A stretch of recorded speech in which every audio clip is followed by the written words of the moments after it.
लेकिन इसको हटाने के लिए हमने कई बार विभाग को पत्र दिया है, बिजली विभाग को पत्र दिया है, अपने मुखिया जी को भी सूचना दिया है, लेकिन कुछ हो नहीं रहा है। तो फिर मुझे अभी तक बीओ मैडम के द्वारा कोई लिखित सूचना नहीं दी गई है और ना ही प्रधानाध्यापक के द्वारा दी गई है, लेकिन अभी आपके माध्यम से मुझे ये जानकारी मिली है, तो इस पर त्वरित जोहार, कार्रवाई की नमस्कार। आप जाएगी। देख रहे थे झाड़ न्यूज और मैं हूं गुंजन कुमार। मैं आज कर्रा प्रखंड क्षेत्र में हूं और कर्रा प्रखंड क्षेत्र के बमरजा पंचायत में आया हूं और मैं जिस जगह पर खड़ा हूं ये एक विद्यालय का प्रांगण है और इस विद्यालय का नाम है राजकीयकृत उत्क्रमित मध्य विद्यालय पहाड़ टोली।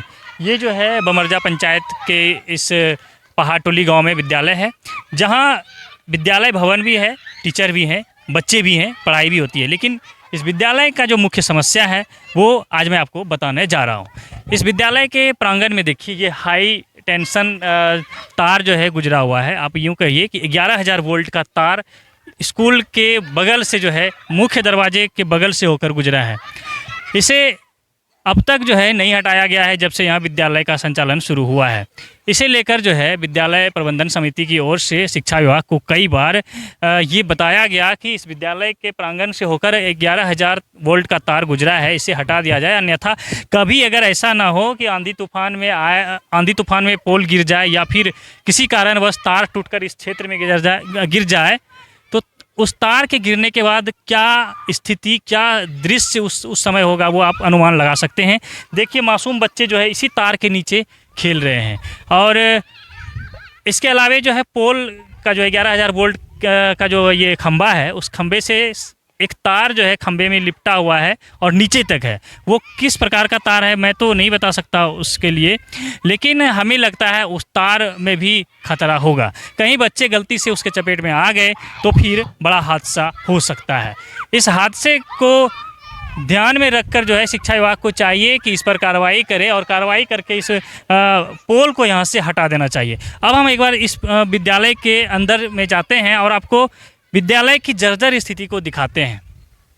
ये यहाँ जो है इस विद्यालय भवन में आप देखेंगे कि पानी टपक रहा है क्लासरूम में, लेकिन इसी पानी के बीच में रहकर बच्चों को पढ़ाई करना पड़ता है।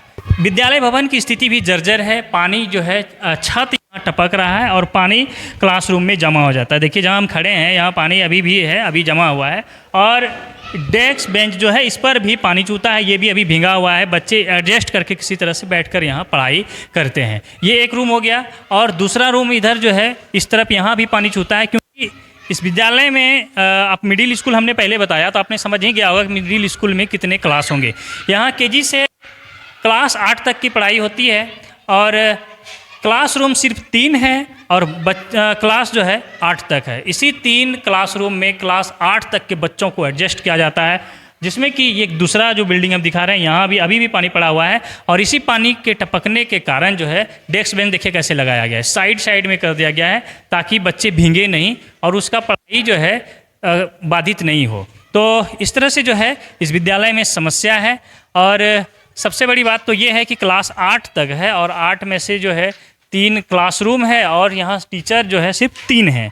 तो टीचर की कमी तो पूरे झारखंड में है और ये हम देख ही रहे हैं, आप भी देख रहे हैं, लेकिन क्लासरूम की स्थिति ये हर जगह नहीं होगा। यहाँ सबसे ख़राब स्थिति अभी ये है। हमने आपको दिखाया कि किस तरह से इस विद्यालय में जो है समस्याएं हैं और सबसे बड़ी समस्या बताया। उसके बाद जो सबसे बड़ा समस्या होगा सेकेंड लाइन का, वो भी मैंने बताया।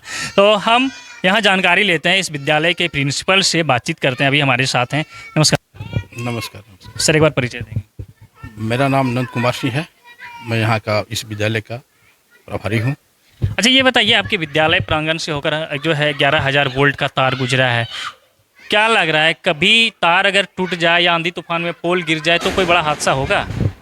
हाँ ऐसा तो है, हो ही सकता है ना, हो सकता है, लेकिन इसको हटाने के लिए हमने कई बार विभाग को पत्र दिया है, बिजली विभाग को पत्र दिया है, मुखिया जी को भी सूचना दिया है, लेकिन कुछ हो नहीं रहा है। तो फिर इधर चुपचाप। तो कितने दिनों के बाद आपने सूचना दिया और कितना दिन हुआ है इसके बारे में बताने? देखिए इसके पहले यहाँ जो प्रभारी थे वो भी दिए थे, कुछ सुनवाई नहीं हुई। फिर इसके बाद मैं 2 बार दिया, लेकिन इस पर कोई सुनवाई नहीं हुई। मैं तो खूंटी में जो इसका मुख्यालय है वहाँ भी जाकर दिया हूँ, लिखित दिया हूँ और कुछ सुनवाई नहीं हुई है। तो इस तरह से जो बड़ा हादसा हो सकता है। हाँ सर, अब इसमें तो थोड़ा सा ग्रामीण लोग को भी टाइट होना पड़ेगा, तभी हो सकता है। गांव वालों को भी अच्छा, ये चाहिए। बताइए कितना दिन हुआ लिखित आवेदन देने से? 2 साल, 5 साल, कितना? साल से पहले हो गया है। और देखे कि 2-3 बार दिए, नहीं हो रहा है तो फिर बार बार के दिए होंगे, डिमांड किए होंगे, 1-2 साल पर दे देते हैं। तो कुल मिला के 5 साल हो गया होगा। नहीं, अभी तो हाल 2 साल पहले दिए हुए हैं। अब तो चिट्ठी निकालने के बाद पता चलेगा किस तारीख को हम दिए हुए हैं और कहाँ कहाँ दिए हुए हैं। तो लगभग जो है 2 साल पहले दिए हैं। सर, विद्यालय भवन का भी स्थिति जर्जर है, पानी चूता है। तो विद्यालय भवन का तो एक बार जेई बोले थे कि आप फोटोग्राफ उसका भेजिए, तो जेई के पास भी दिए। कितना दिन पहले? हो गया, साल भर पहले ही दिए थे। उसके बाद भी कोई issue नहीं। हाँ, और इसके बाद तो ऐसा कुछ नहीं पानी हुआ। जो चूता है छत से, तो बच्चे कैसे बैठते हैं? पानी अभी ज़्यादा पड़ा है इसलिए चूता है, ऐसा नहीं है। पानी अगर लगातार नहीं पड़े तो चूता नहीं है, पानी निकल जाता है। मान लीजिए पानी, बरसात का मौसम है, अभी तो लगातार ही ना पड़ेगा। हाँ, लगातार पड़ता है तो पानी तो चूना है। हाँ, बहुत ज़्यादा लगातार रहता है तो चूता है, अन्यथा कम रहता है पानी तो पानी पड़ गया, निकल गया तो कोई दिक्कत नहीं है, तो कंटिन्यू पानी पड़ता है तभी चूता है। तभी चूता है। बिल्डिंग की स्थिति तो जर्जर नहीं कह सकते। हाँ, बिल्डिंग तो पुराना हो ही गया है। विभाग को इस बारे में जानकारी है? विभाग को क्यों नहीं जानकारी है, जानकारी तो है। अच्छा, चलिए, हमने बारीकी से जो है इस विद्यालय की समस्या के बारे में जानकारी ली है। यहाँ जो 11,000 वोल्ट का तार गुजरा है उस पर बातचीत की है, और विद्यालय भवन की स्थिति जर्जर है उस पर बातचीत की है। अब एक बार जानते हैं कि इस विद्यालय में क्लास कितना तक है और यहाँ टीचर कितने कितने क्लास तक हैं? क्लास यहाँ केजी से लेकर के और क्लास 8 तक है। केजी से? केजी से क्लास 8 तक, 1 2 3 4 5 6 7 8। टीचर? टीचर 3 है। 8 तक में 3 टीचर हो जाता है, मतलब पढ़ाई ठीक से? नहीं, वो तो कंबाइन करके पढ़ाना पड़ता है ना। मतलब किसी तरह चलना पड़ता है। हाँ, तो कंबाइन करके पढ़ाना ही पड़ता है।